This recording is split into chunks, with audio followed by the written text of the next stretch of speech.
All right, so in math today, we're learning about how to solve comparison problems with misleading language. And we are first greeted by our friend Puzzled Penguin. He makes a mistake that a lot of students make. So let's see if we can find the error. It says, "Dear math students, as part of my math homework, I solved this problem. Carlos has 19 fish. He has 14 fewer fish than Daniel. How many fish does Daniel have? Here is what I did. 19 minus 14 equals 5. And here are his comparison bars.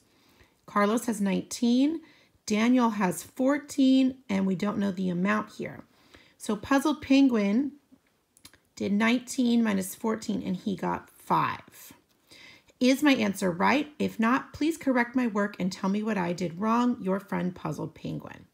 So a lot of students make the same mistake. They look at the numbers, they make this graph, but if they look at this carefully, they would realize if you did that, what Puzzle Penguin did, if this quantity was 5, that would mean that Carlos and Daniel have the same amount of fish.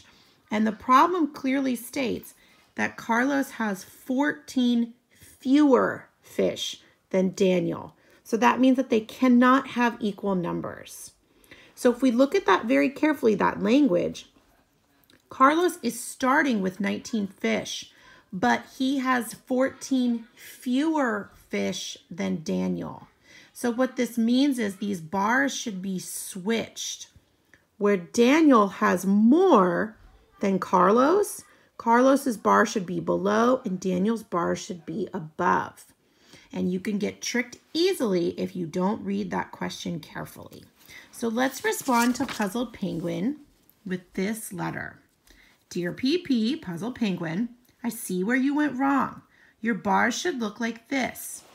Daniel's bar is up here at the top because he has more, but we don't know how many more. That's our question mark. Carlos's bar should be below. We know that he has 19 fish. We also know he has 14 fewer fish than Daniel. So if we add these numbers up, that would tell us how many fish Daniel has.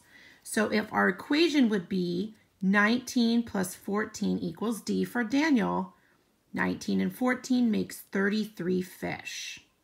Stay safe. Love, Mrs. Kelly." So the point of this math lesson is to very carefully read the problem, figure out what it's asking, don't get tricked like Puzzled Penguin, and try to find the answer. Good luck.